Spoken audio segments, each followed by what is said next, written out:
Right. So it's happy St. Patty's Day. I didn't even say that to you. Oh yeah, absolutely. Patrick's And Day. I didn't forgot. I forgot it was Happy St. Patrick's Day today. I Yeah. forgot all about it. I think I've got a little bit of Irish in my background. I mean, I can speak Irish, so I Okay, probably well that's cool. yeah. Um, March 17th, 2025. First podcast ever. So my name's Clay Dillard, CEO of Legion Cyberworks. Been in the industry for going on 30 years here. So been doing it for a while. I've seen a lot. Pretty fascinated with cybersecurity. Clearly, that's what we do. So, yeah, glad you could be here, Brian. Yeah, absolutely. And I'm Brian Burnett. My day job is director of cybersecurity for North Carolina Electric Cooperatives, and I've got some side things going with a little entity called um, Cyber Byte Secure. That's more informational than anything else at this point. And I've been in cybersecurity for around 15 plus years, started when on the law enforcement side of things, doing digital forensics before making the jump over to the private sector and jumping around different sectors from the financial world to pharmaceuticals and various things, and ending up where I am today running cybersecurity program for NCEMC. So Yeah, good to get together and do this and get information out and hopefully expand some knowledge base for folks that tune in. yeah, that's awesome. Yeah, it's what it's all about, man. So I guess first thing we'll do is just jump into some news. We were just kind of chatting before we started recording. I guess there's four things in the news, unless you got something extra you want to toss in here. But we're going to talk about four things. One is the Context CMS 8000. So that's the medical device that kind of tracks your vitals when you're in the hospital. And how there was a review done of the firmware by CISA, and apparently they found a backdoor that reportedly sends patient data back to a university located in China. So that's not good. There's the other bit of news, this kind of goes back a little bit, but we'll talk a little bit about the Salt Typhoon compromise of major telecom companies. Number three, the APT group known as UNC 3886, targeting end of life Juniper Networks MX series routers. And this is, I mean, that is targeting routers, targeting VPN endpoints or VPN concentrators, appliances, whatever you want to call them. Firewalls has been like trending Yeah. for at least a year. We can talk a little bit about that. And then the last thing we want to kind of touch on is Volt Typhoon. Um, this is, this isn't super duper recent, but we'll talk about how there have been reports of a utility company in Littleton, Massachusetts, who had Volt Typhoon within their environment for over 300 days, as reported by Dragos, who is their provider of OT cybersecurity monitoring, right? Yep. Absolutely. Dragos. So, all right, well, I guess let's start with the CMS 8000, the device. So, I was, when Brian and I were talking before we started recording, so I was just getting a medical procedure done last week, and I was in the hospital. And so, they stick my finger in the pulse oximeter and, hook the little leads up to me and all that. And I look over there, I'm trying to make sure that they're not connecting me to a CMS 8000. It was, I think, I don't know who it was made by, Philips, some other company. It wasn't this one, but this is one of those things that's super interesting, right? Because number one, how many hospitals have a cybersecurity capability, a forensics capability? And you're kind of familiar with this Yeah. based on your law enforcement background, where you're gonna reverse engineer or not reverse engineer, but do a forensics analysis of the firmware on these devices. I mean, who's doing that, right? Yeah. I would think too that it's going to be a challenge from a forensic perspective to because before you can do an examination on something from a forensics perspective, you've got to be able to image the device.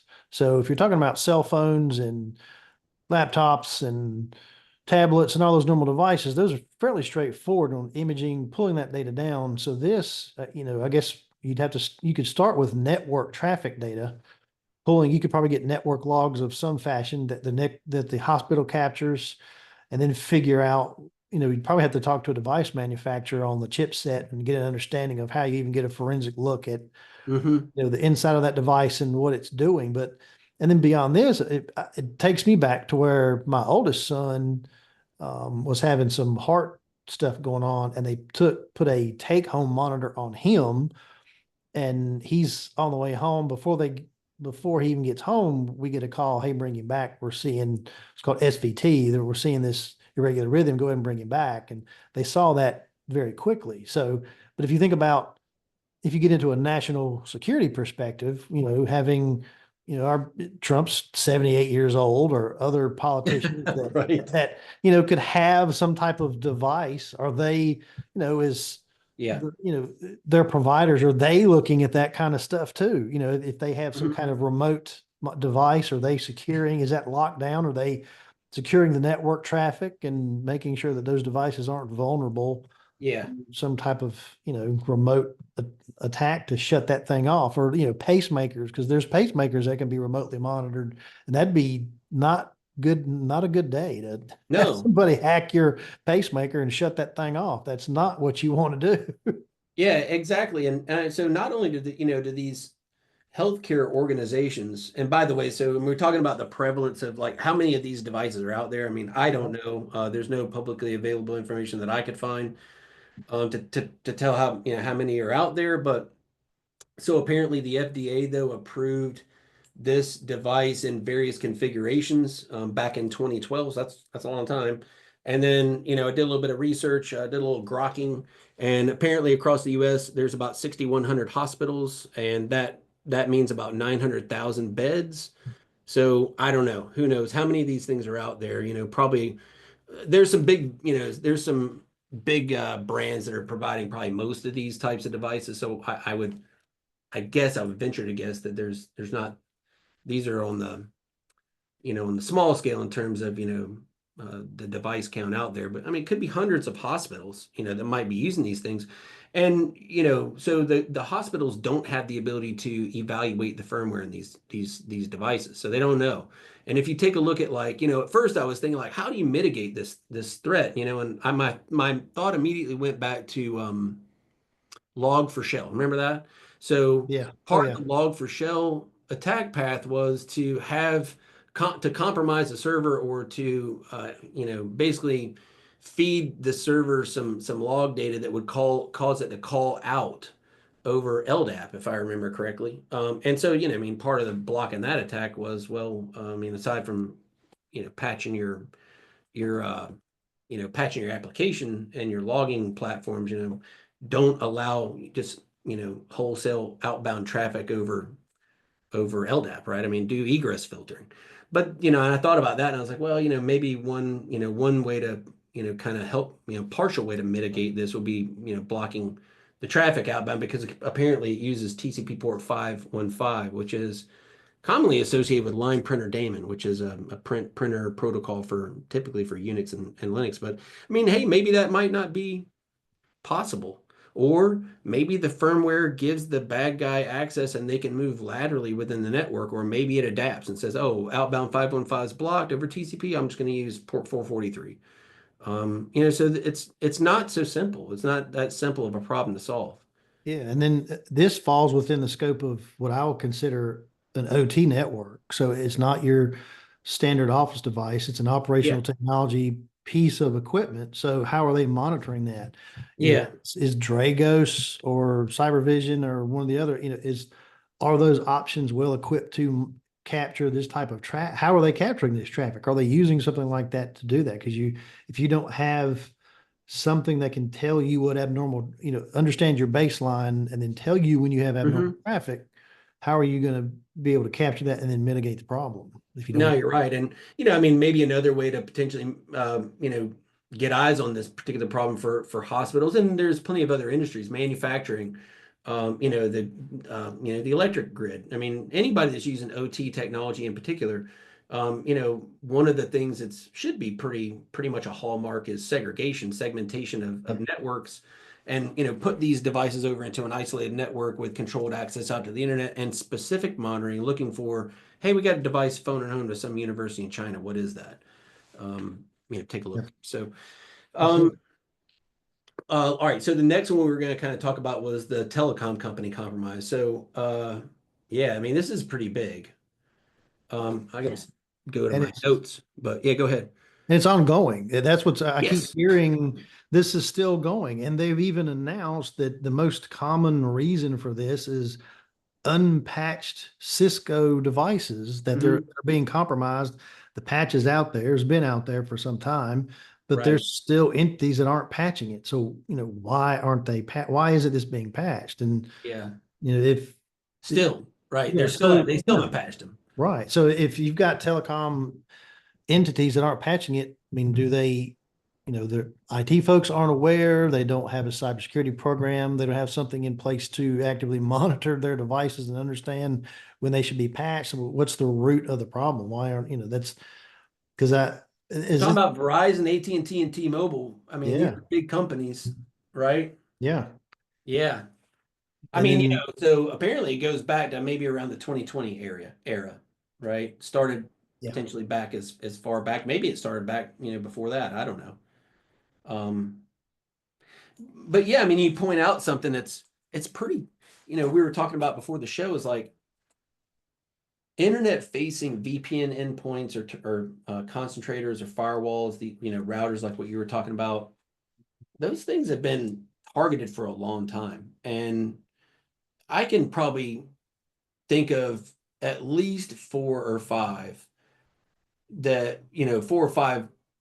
critical vulnerabilities and exploits over the past 12 months that have affected, you know, some really tier one platforms like Palo Alto Networks. Their was their global protect gateway service, yeah, Fortinet's. This is happening a lot. yeah. Hopefully they can figure out this will help drive the importance of you know, understand having that asset inventory of your infrastructure, making sure that what's there is being patched as it needs to, Right. and staying Yeah. on top of it. Yeah, and maybe if you're a big company like this, I don't know if these folks are hiring third parties to do pen testing, probably are, probably should be.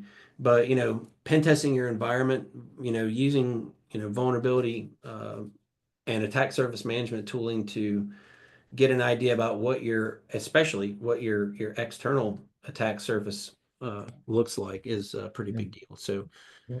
um, okay, so the other one that I pulled out of the news was the this APT UNC 3886 is one of the names they go by, where they're targeting these end of life Juniper Networks MX series routers. So apparently this group, has a nexus in China, and they've got a history of breaching edge devices and virtualization technologies. I can think of some recent things like what was it, Citrix, their NetScaler gateways and things like that, that sit on the outside and kind of used for remote access. So another instance of these vulnerable internet facing edge devices that are being targeted by China, when they're not the only ones. But Right.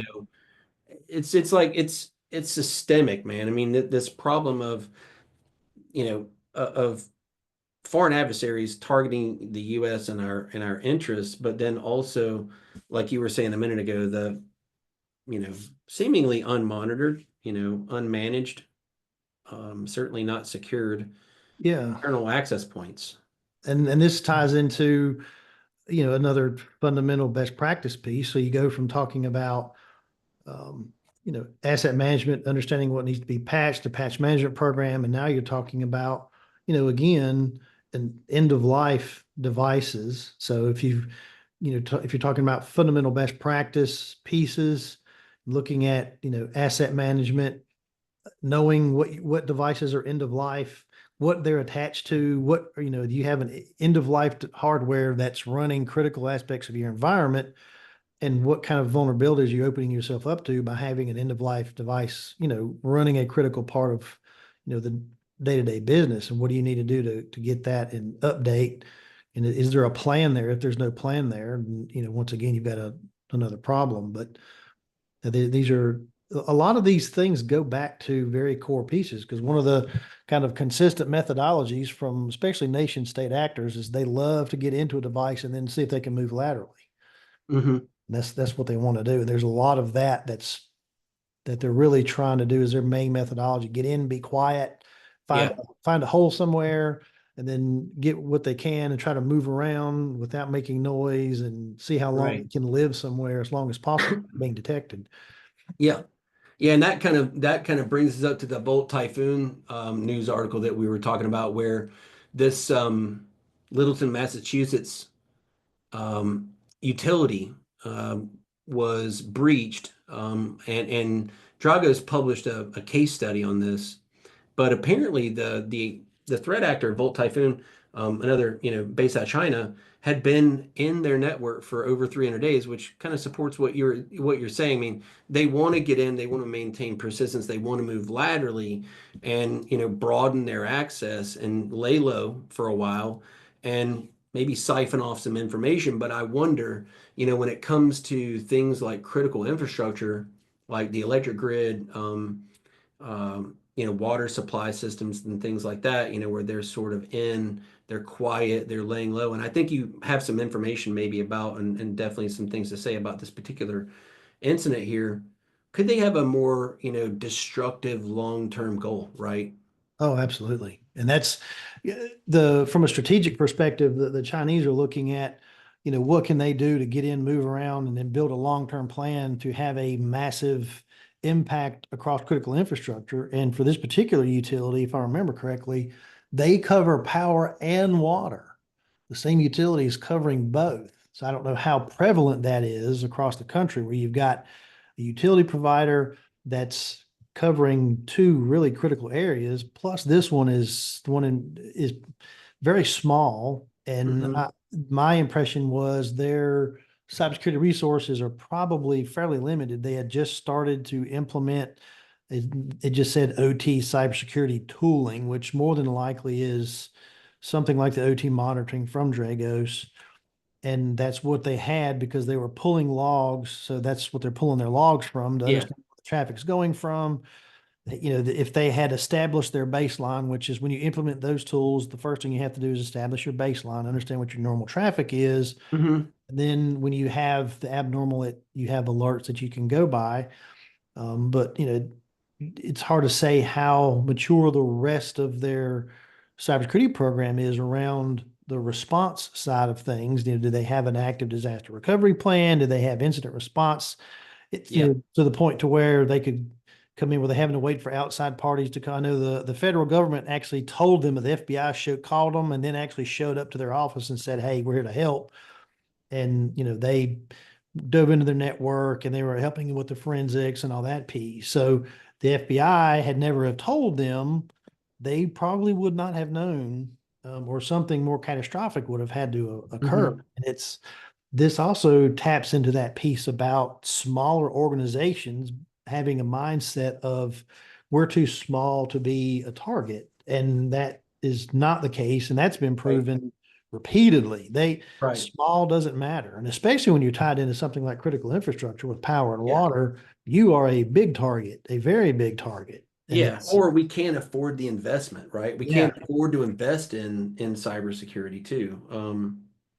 And I think there's a knowledge base that doesn't exist for a lot of smaller organizations. You don't have anybody inside that understands there are a lot of options. There are managed service and other entities that focus on small to mid-sized companies that are Yeah. not going to be massive price points. And Right. the business justification is more than there for that spend to make that Yeah. investment.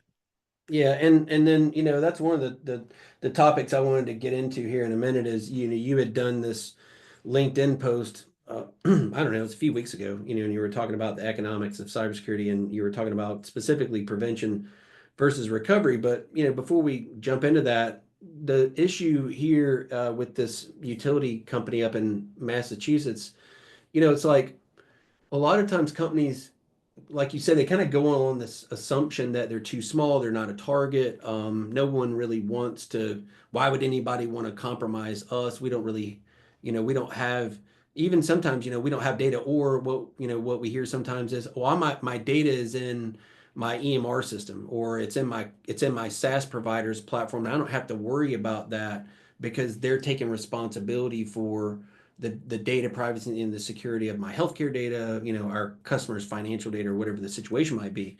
And then only after, the company themselves, or maybe they contract and outsource it to an MSSP, comes in and deploys some tools, they find out, oh, you've got compromised accounts, you've had threat actors within your environment for some time, and you start finding all these things out. So the investment in cybersecurity, I think, has to happen, because it's, in some cases it's, with electrical, with the electric grid, I mean, that's putting people's lives at risk to an extent, or at least it could. Oh, yeah. And then, if you want to talk a little bit about, some of the economics, right? The prevention, how much am I going to spend on prevention, and is it really worth it, versus what am I going to expect to pay in terms of, um, not doing the prevention, but I'm going to do the recovery, the response, right? Yeah. Yeah, and that the proactive piece is just and it should start at a very basic level with the training of your employees, having internal training. I know for us, we do quarterly cybersecurity training for everybody from the top down has to have that. And that awareness training makes a big, big difference, because no matter the size of your organization, no matter the investment you have in cybersecurity, no matter how proactive you are, everyone has the same weakness that you can't engineer out, and that's the human factor. Mm-hmm. With ransomware, the number one way that's deployed is through email, through phishing.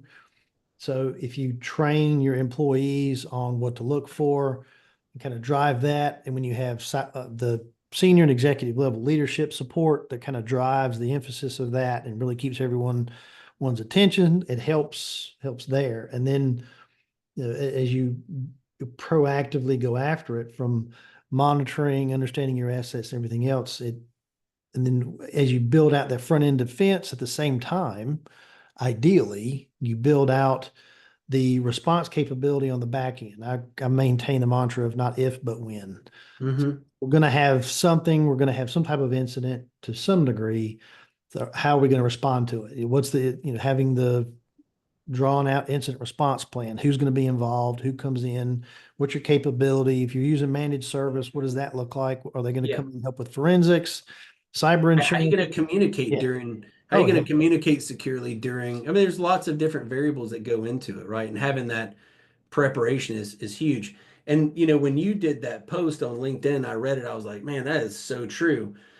I mean, it was like, you had based it on 200, a mid-sized e-commerce company with Yeah. 250 employees and about $50 million in annual revenue. And if you add up all the line items in the proactive security, column, and then add up all the line items in the response, and you're being more reactive, it was like a 10x cost difference Yeah. that Yeah. you can actually calculate, right? Yeah. Yeah. I mean, these are hard numbers, things are, it's a factual basis piece. And these pieces is one of the easiest ways to present the business need to an organization that doesn't understand that it's a business need. This is not a checkbox in the IT group to handle. This Hmm. is, needs to be a focused effort that has a substantial impact on the bottom line ultimately. And Yeah. and this is where the senior leadership and the engagement from the top level, helps drive that culture, and, getting that, because once you have the investment and you're involved in the conversation on an ongoing basis, and you get the proactive versus reactive, it snowballs in terms of improvement. So, Yeah. and I think it's the best way to drive that initiative is to present it as a business need. And that gets senior leadership's attention that hasn't had the mindset before. Having the business need approach is the Yeah. way to get their attention. No, I agree. Because I mean, a lot of times, at least in my history, in my career history, which, you a lot of times cybersecurity has always been seen as a technology department's problem, right? Yeah, And it's like, what do you guys, I mean, if they even ask, right? Or if they even, if they're even paying attention to it, if the executive, the CFO, the CTO, CEO, or if there is a CTO, CEO, board members, et cetera, are even paying attention and have cybersecurity on their radar, a lot of times they don't. And it's more or less, we're gonna, assume that the technology department, the IT manager, director of IT, or whatever your org looks like, is handling that, right? And it's all a bunch of tools and it's a bunch of technology, but realistically, when we look at it, it is it's a critical business issue. We've done incident response engagements for ransomware, for hacks, and other types of events, and I don't think there's been one of them that hasn't affected A, the bottom line, but also B, the company's brand and reputation.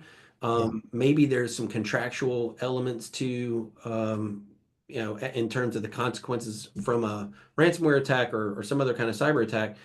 And then, there's going to be usually, depending on how big of a deal it is, how impactful it is, there can be long-term effects of that go on for years. I mean, we yeah, had a customer who for, I don't know, 4 years, they got sued by multiple customers. This was in the healthcare industry. And throughout that entire time, over the course of 4 to 5 years, every time, not only were they dealing with lawsuits, but every time they got into a conversation with a potential new client and it was a sales engagement, that incident came up for them. yeah. And that's not, it's hard to overcome that part of it. And a lot of times maybe, those sorts of things are overlooked. Those impacts are overlooked. Yeah, and because that's something I've formalized our third party vendor risk assessment program, and we do a formal cybersecurity assessment for all of the vendors that we use, current vendors as well as new vendors. And when I'm researching, the relationship based on what the business need is for us, and then go and look at what the history is for the organization, as well as running the reports to see what's available for what they're doing currently. I mean, that's a piece. From the reputational perspective, there's kind of two sides to that. The general public and then business relationships. General public has the general concept, thought process of any any business or entity is probably going to have a cyber attack at some point in time. So if that happens, it's not a big shock. But what how well were they prepared? Do they have things in place to handle that? And then you go to the business relationship side. That's where it hangs around a long time because Hmm. you have, like you're talking about, people, you're trying to get a new relationship spun up with a new vendor, a new provider, or expanding business.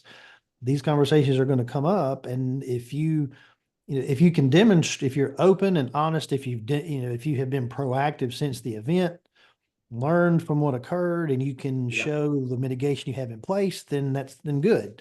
If nothing has been proactively done, you haven't made substantial changes, or you can't prove that you've made substantial changes, then you're going to have a longer road to getting over that.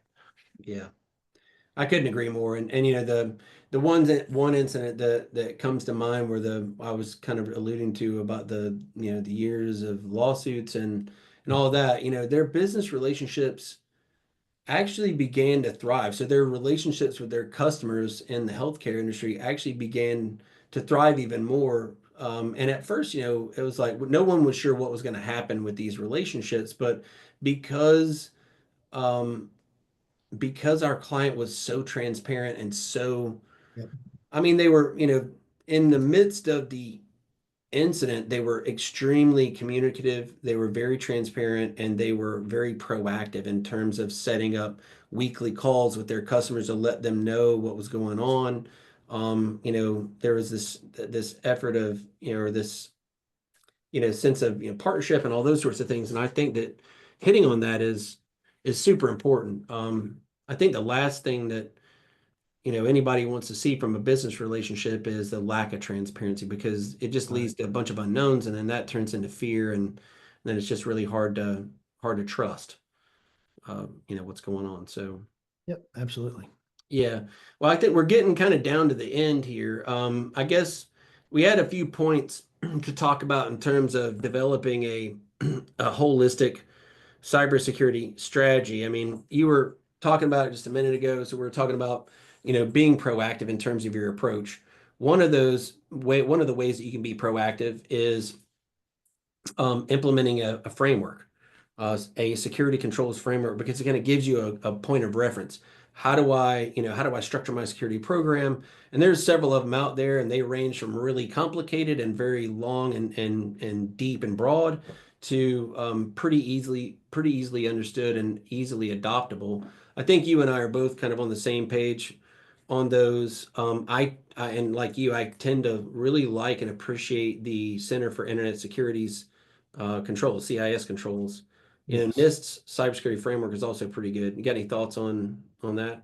Yeah, and that's what I constantly have conversations with across our co-ops, and the vast majority there are using the CIS controls. And when you're a small to mid-sized organization, it's easy to digest. Runs Yep. in parallel with the NIST.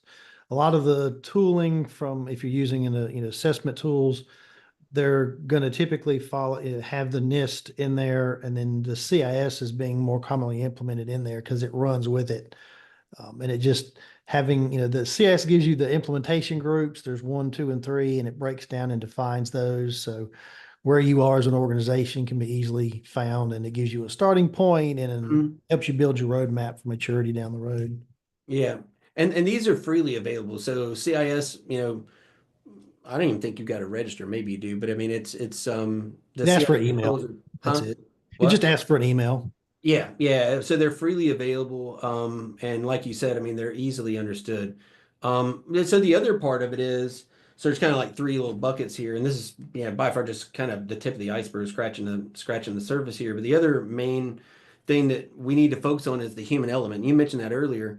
So I wish I could remember the name of the website. And maybe I'll try to link to it when we post this and share this podcast. But there's this organization, and maybe there are several that are out there doing it, but what struck me, and they're focusing on the actual psychology of social engineering attacks and the human element and the role people play in cyber attacks, cyber incidents, and specifically being the victim of them.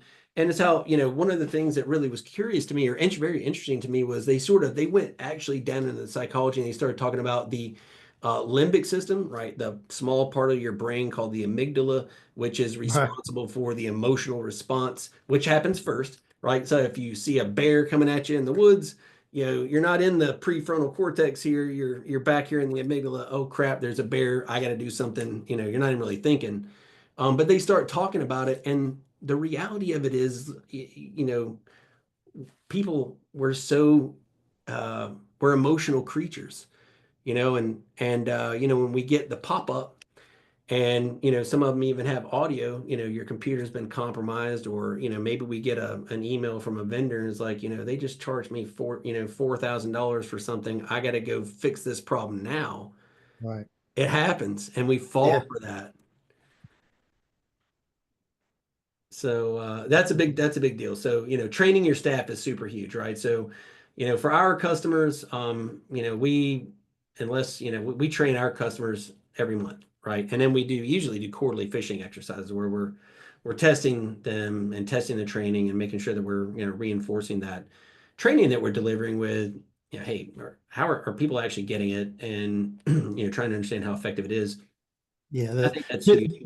The phishing test, I know is for us has made a big impact as well, and Yeah. it's changing that up. I do it several times a month typically, and I keep people sufficiently paranoid to click on things so that Yeah. people are reaching out and Right. verifying before they open up invoices, before they're Yeah. clicking on links, they're verifying with who they're receiving it from if they weren't expecting it. Because Right. all of those simple things, although it may be one extra step, a minute or two here or there, Hmm. can make a difference between ransomware or not. Exactly. So Yeah. it's effective for sure. Yeah. Yeah. Look, relatively low effort, relatively low cost, but in my opinion, Yeah. high value. high return on that investment for sure. The last thing that, we kind of have in our list here on the strategy part of it is um, staying ahead of evolving threats, right? Understanding what the emerging threats are. And that's where it gets really difficult for a lot of businesses. At least in terms of the businesses that we cater to. So, we tend to focus on SMBs. Now, we do work for some large companies when we're doing certain things like red teaming, or some of the bigger pen tests, but by and large, the customers we serve are small to medium-sized businesses, under 500. And so a lot of times there's no one at these organizations who's going to remotely stay, plugged into what the latest cyber threats are and what the emerging threats are, but it is important. Yeah. And I spend parts of my day, I start my day with my reading and research component, Hmm. then I end my day that way as well. And then I've got alerts that I've got through different resources, but I get on the dark web, go and look in different chat forums and things to see what bad actors are talking about. I know some people that have sent me some threads to kind of look at that talk about what some of the nation state stuff are doing and what hacker groups are interested in getting hold of to get that insight to understand along with the other feeds. Because a lot of the stuff that CISA or the FBI, these other, because I'm on the InfraGard feed and all that. And Hmm. a lot of times usually with what they release, by the time they've released it, most of the time I've already heard about it or have got a solid bead on what they're talking about before they release it. So they've received it, molded around, culled it, done some other things, and then they'll finally release that. And I look for stuff that's relative to, of course, the energy sector, critical infrastructure in general, the hardware that we're running for the business and for the OT Yeah. environment, and looking for things that are relative to going after those, attacking those pieces, the methodologies that they're using. And then my analyst does the same thing. So, and a lot of times the stuff that I get, I will send out to the co-ops because most of the folks that are trying to handle the cybersecurity responsibility within they're maxed out with what they're Yep. trying to do on a day to day. So Yeah. the intel piece is challenging for them for sure to be proactive about collecting it. So Yeah. No, I totally agree. And I think, the having the community, I think is really big for us. I mean, you got to go out and you got to read the news, you got to do your own searching and everything, but on top of that, having a network of cybersecurity folks in your community who are working for in different capacities in different industries doing different things, and everybody's sort of seeing all these different things. It can be yeah, that's a pretty vital part of your cybersecurity posture, because like you said, the early you get the early warning. You get to somebody might tell you what they're dealing with in terms of this latest phishing campaign or some kind of identity-based targeting and attacks and things like that, and that helps you stay ahead.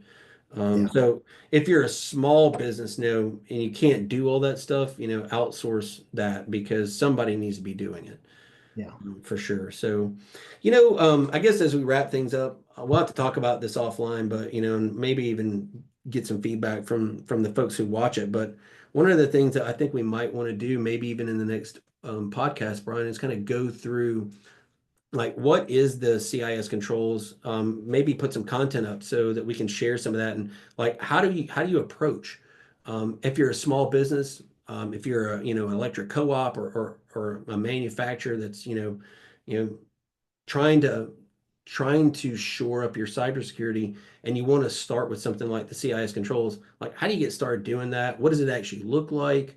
'Cause a Yeah. lot of people just have no idea what to expect, and I think that we could Right. probably do a pretty good job at giving them an overview. Oh yeah, yeah. We could have the workbook up. I've got copies of the current work, the updated version of the workbook that breaks out the implementation groups, and we could walk through some of that piece from an introductory level at least. Yeah, perfect. That sounds good. Yeah. Well, listen, Brian, it's been awesome, man. We'll do another one in a month. I want to thank everybody for joining in and listening. Hope this was helpful and educational. So it's kind of our whole goal here is just to provide information that's going to be helpful to you. So thanks.